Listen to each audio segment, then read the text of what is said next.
안녕하십니까. 현대투자연구소 송조입니다. 오늘은 주말 특집 형태로 중장기 차원으로 가치주 그리고 장기 소외주 상승 논리를 중심으로 진행해 보도록 하겠습니다. 일단 대한민국 가치주의 주장격이죠. 한국전력을 중심으로 분석해 보고요. KTNG라든가 남해화학을 비롯해서 한국가스공사도 전형적인 가치주입니다. 자, 그리고 가치주라고는 볼 수 없지만 장기 소외주 중에서 한국항공우주라든가 한화에어로스페이스에 대해서도 함께 살펴보도록 하겠습니다. 보시는 이제 그 제목처럼 한국전력 부동산처럼이라는 표현을 썼는데, 지금 현재 그 한국전력이 25,000원 전후에서 이제 주가가 형성이 되고 있는데요. 짧게 본다면 한 1년 이내, 길게 본다 하더라도 한 2, 3년 정도를 목표로 한다면 충분히 5만원 정도까지는 충분히 상승할 가능성이 높지 않을까 생각됩니다. 자, 그리고 이제 그 지난 6월 달에 3분기 전기료가 동결이 됐기 때문에 그날 이제 그 투매로까지 연결이 됐어요. 거래량도 제법 터졌죠. 그때 이제 그 상당부 실망매가 이제 투매로까지 연결이 됐는데, 요번에 만약에 이제 4분기 전기료가 동결이 된다 하더라도 제가 보기에는 하락할 가능성이 굉장히 낮고, 오히려 일시적으로 조정을 받는다면 결정적인 어떤 그 매수 타이밍이 아닌가 생각이 되고요. 반대로 만약에 이제 그 4분기 전기료가 인상이 결정이 된다면 주가 상승의 어떤 그 강력한 모멘텀이 될 가능성이 높지 않을까 생각이 됩니다. 자, 보시는 그림은 지금 이제 한국전력 보시는 화면이 장기 연봉 차트가 돼요. 연봉 차트. 지금 이제 6년째 연봉상 음봉이 나오고 있어요. 6년 동안 주가가 이제 못 올라갔다는 의미죠. 역으로 환산하게 되면 지금 2016년 이후서부터 코스피는 계속해서 강세 기조를 보였거든요. 잠시 후에 다음 그림에서 보이도록 하겠는데, 주가라는 것이 이제 우리가 그런 격언도 있죠. 산이 높으면 골이 깊고 또 골이 깊으면 산이 높다는 격언이 있습니다.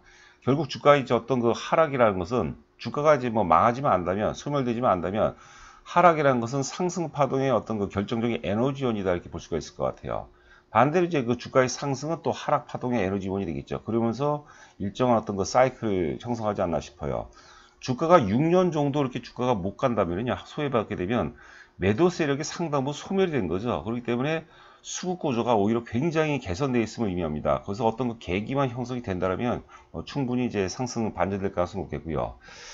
제가 이제 그 한국전력을 약 한 1개월이 좀 안 된 것 같은데, 그 전서부터 이제 한국전력 KTNG를 소개해드리고 있는데, 이번 달에 이제 7월 27일, 28일이 이제 그 미국 FOMC에서 이제 회의가 개최가 되는데, 이유 같은 간에 이제 테이퍼링에 대한 어떤 그 테이퍼링이 또 이슈가 될 가능성이 높죠.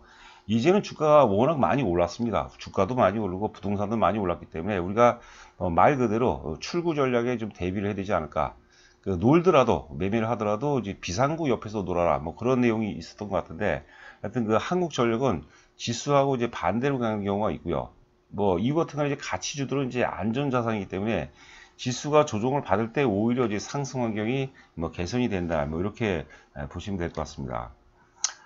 자, 이제 보시는 그림이 이제 2010년서부터 지금 올해가 2021년이니까 11년 월봉이 되겠네요. 월봉 보시게 되면 위에가 이제 코스피 종합 지수가 되겠고요. 아래가 이제 한국전력이 되는데, 철저하게 2010년 이후서부터 철저하게 코스피 지수하고 이제 한국전력은 반대로 가고 있어요.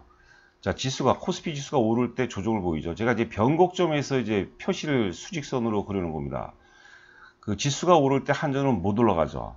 그 지수가 오른다는 것은 쉽게 얘기하면, 삼성전자, 현대차 이런 것들이 올라간다고 보시면 될 것 같아요. 경기 관련 이제 그 대형주들이 올라가면 지수가 이제 올라간다고 보는 거죠. 그러니까 어찌 보면은 코스피와 한국전력을 비교하는 것도 좋지만, 삼성전자와 한국전력을 비교하는 것도 좋은 방법이 되지 않을까 싶은데요. 자, 그리고 이제 그 코스피가 장기간 조정을 받을 때, 사실 이 조정 구간에서는 삼성전자를 제외하고는 거의 다 많이 빠졌어요. 특히 이제 소재 산업재 같은 경우는 고점들이 굉장히 많이 빠졌는데, 그런 어떤 그 코스피 조정 환경 속에서 한국전력이 6만원대까지, 최고점이 이제 그 장중 최고점이 63,700원까지 초급등세를 보입니다. 2만원대 미만에서부터 63,000원대까지 급등하고요. 그리고 다시 이제 코스피 쪽으로 이제 매기가 집중되면서 코스피가 상승세를 보이니까, 그 이후서부터 지금 6년째 지금 조정을 보이고 있죠. 만약에 이제 테이퍼링 등 지수가 이제 그 조정을 받는다면 다시 시장은 안전자산을 선호하게 되겠죠. 금이라든가 혹은 이제 달러화 혹은 달러화 표시 자산, 엔화 같은 경우도 이제 안전자산이었는데, 그런 것들이 이제 위기가 오게 되면 이제 강세를 보이죠. 증권시장 내에서는 이제 가치주들이죠. 저평가된 이제 가치주, 소외됐던 가치주 쪽으로 이제 매기가 뭐 집중될 가능성이 높지 않을까 생각됩니다. 그래서 앞서 말씀드린 바와 같이 뭐 넉넉 잡아서 짧게 보면 1년 이내, 뭐 길게 보더라도 막 2, 3년 이내라면 지금 평당 한 25,000원에서 평당 한 5만 원 정도까지 우리가 부동산을 여러분들 부동산 한 3년 기다려서 한 100% 정도 수익이 난다면 대단한 거죠. 그렇지 않습니까? 자, 그래서 그 한국전력은 지수하고 철저하게 이제 그 반대로 움직인다. 이렇게 보시면 될 것 같아요.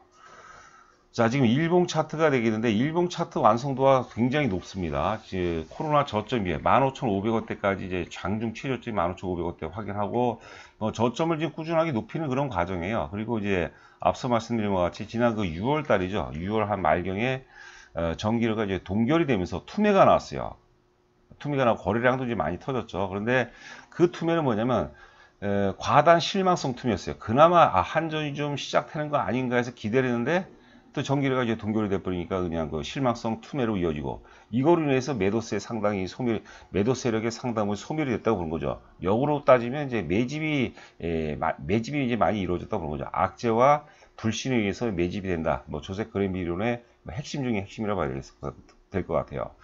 자, 그리고 4분기 만약에 동결이 되면은 이미 앞에서 학습화가 됐기 때문에 이미 그 첫 번째 6월달 첫 번째 그 동결로 인해서 4분기에도 동결될 가능성이 높을 것이라는 그런 어떤 상상력들이 이제 반영이 되는 거죠. 그래서 이미 그 매도세 상당부를 소멸됐다고 보는 거죠. 그래서 4분기에도 만약에 동결이 된다 하더라도 주가는 장중에는 빠질 것 같은데 제가 보기에는 장중에 돌려놓을 가능성이 높아요. 오히려 결정적인 매수 관점이라고 봐야 되겠고, 만약에 이제 4분기에 인상이 된다. 저도 뭐 모르죠. 뭐 정서적으로 봐서는 지금 내년에는 또 이제 그 대선이 있고 오른다면은 이제 어차피 이제 그 원가 연동제가 되기 때문에 올리긴 올려야 될 것 같아요. 여론도 또 뭐 좀 안 좋죠.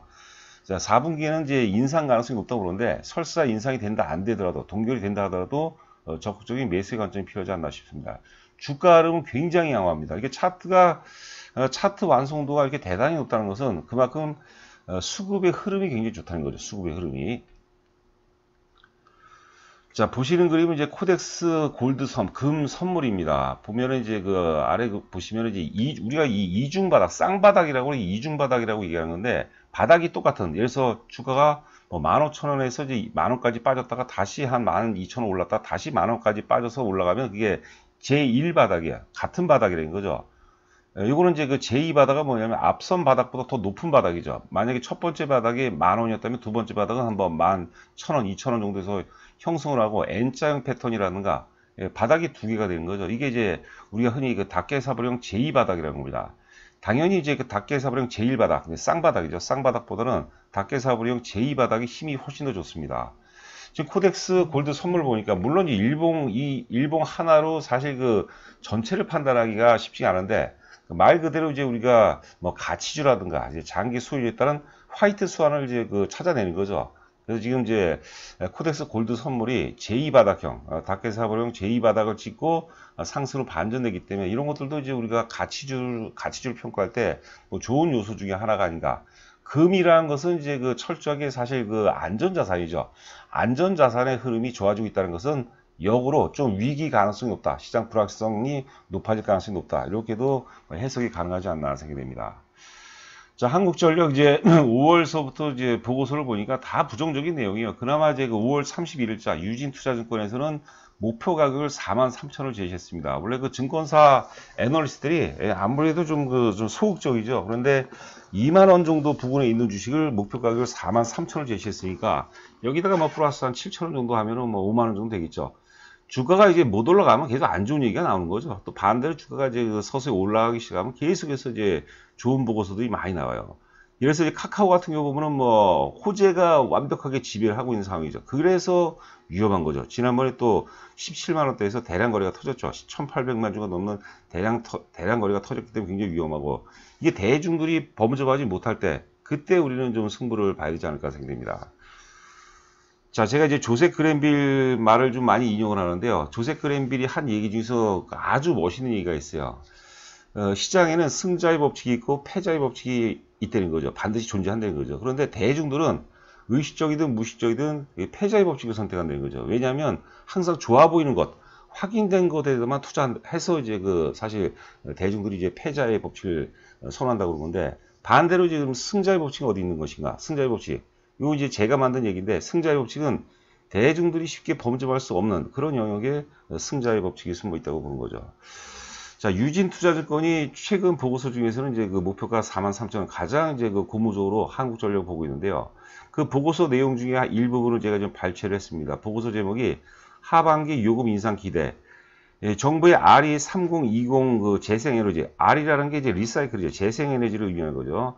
3020 재생에너지 목표 설비 60기가와트 중 한국전력과 발전자회사의 목표가 40기가와트입니다. 이때 이 40기가와트를 채우기 위해서는 총 120조의 투자 재원이 필요하다는데, 그러기 때문에 이제 전기료를 인상할 가능성이 높다. 뭐 그런 얘기가 될 것 같습니다. 이것도 뭐 중요한 어떤 그 요인이 아닐까 생각이 되는데요. 자, 다음은 이제 그 가치주들이죠. KTNG입니다. KTNG. 과거 이제 13만 9천 원에서 지금 역시 6년째 주가가 못 가고 있어요. 전형적인 가치주고 또 배당주죠. 올해 예상 배당이 이제 한 5.7% 정도로 이제 예상하고 있는데, 주가도 이제 뭐 83,000대 초반이면 굉장히 그 매력적인 가격이 아닌가 생각됩니다. KTNG 역시도 이제 시장 불확실성이 확대가 되면 안전자산 선호 현상이 이제 시장에 반영이 되면서 이런 것들도 10만 원은 넘어가겠지. 10만 원 넘어가고 대략 한 12만 원까지도 충분히 가능하지 않을까 생각됩니다. 자, 남해화학도 마찬가지입니다. 남해화학 같은 경우도 지금 워낙 주가가 많이 장기 소외가 됐죠. 남해화학도 같이 주고. 그런데 남해화학 같은 경우는 이제 그 사실 이제 그 남북 경협주죠. 대북 테마주로 구분이 되는데, 이거는 이제 호불호가 있어서 남북 경협이라든가 이제 대북 테마에 대해서 부정적인 분들은 굳이 살 필요가 없어요. 그런데 어떤 분들도 굉장히 또 좀 진보적이고 이런 분들은 호의적이거든요. 그런 분들은 남해화학을 저는 또 적극 추천해주고 싶습니다. 지금 이제 국제 곡물가도 지금 많이 오르고 있습니다. 또 기후변화, 뭐 수혜주라고 봐야 되겠죠. 비료는 여러분들 굉장히 중요한 거예요. 비료는. 자, 한국가스공사도 전형적인 이제 가치입니다. PBR이 뭐 0.45배 정도밖에 안 되죠. 한국가스공사도 예전에 2012년도 한번 84,000원 고점을 확인하고 전혀 주가가 이제 못 올라가는 그런 상황이죠. 자, 하여튼 고리 깊으면 산이 높다 이렇게 보시면 될 것 같아요. 자, 그 다음에 이제 그 한국항공우주를 우리가 이거는 이제 가치주라고 볼 수는 없죠. 성장주라고 봐야 되겠는데, 장기 소외주를 의미하는 겁니다. 그러니까 지수하고 이제 거꾸로, 지수가 코로나 저점에서 또 얼마나 많이 올랐습니까? 막강한 어떤 유동성을 바탕으로 주가가 또 뭐 폭발적으로 올랐는데, 그 상황에서 철저하게 소외가 됐어요. 자, 요런 것들이 뭐 한국전력 같은 이제 가치주하고 함께, 장기 소외주도 함께 이제 그 도약할 가능성이 높죠. 최근에 한국항공우주도 자세히 보시면은요, 계속 악재가 나와요. 악재가 나오는데 주가가 안 빠져요. 악재에도 불구하고 주가가 빠지지 않거나 오르면 크게 오른다고 보는 거죠.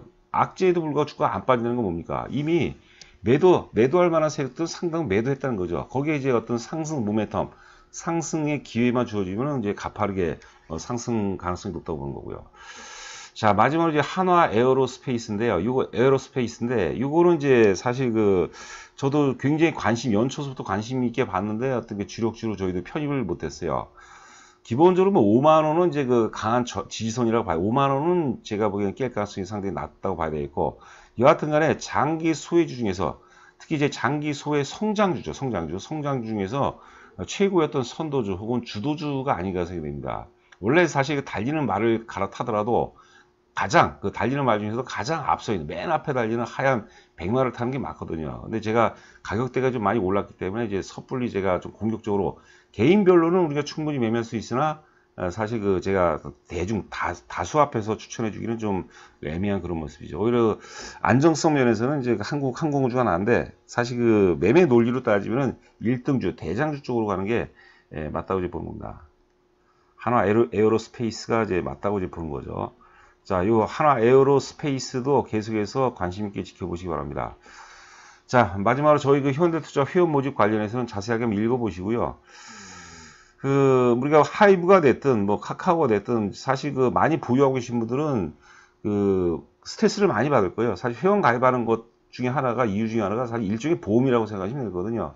비중이 좀 많고 관심이 좀 많은 분이라면 혼자 하는 것보다는 함께 하는 게 훨씬 낫다. 뭐 요 정도 차원으로 저희가 뭐 도깨비 방망이를 들고 있는 게 아닙니다. 무조건 뭐 돈을 벌고 이런 건 아니거든요. 저희도 이제 뭐 실수할 때가 많은데, 제가 자부하는 것은 뭐냐면 시장 절대 주도주만큼은 놓치지 않는다. 그런 나름대로 어떤 이제 뭐라 할까요? 그 소신은 있거든요. 하여튼 그 공감하신다면 함께하는 것도 좋은 방법이 아닌가 생각됩니다. 자, 입금하시고 휴대폰 번호로 이제 조남을 보내주시면 제가 상세하게 이제 성공 투자 길로 이끌어 드릴 것을 이제 약속드립니다. 한 주간 고생 많으셨고 저는 다음 주 월요일 날 여러분들 찾아뵙도록 하겠습니다. 감사합니다.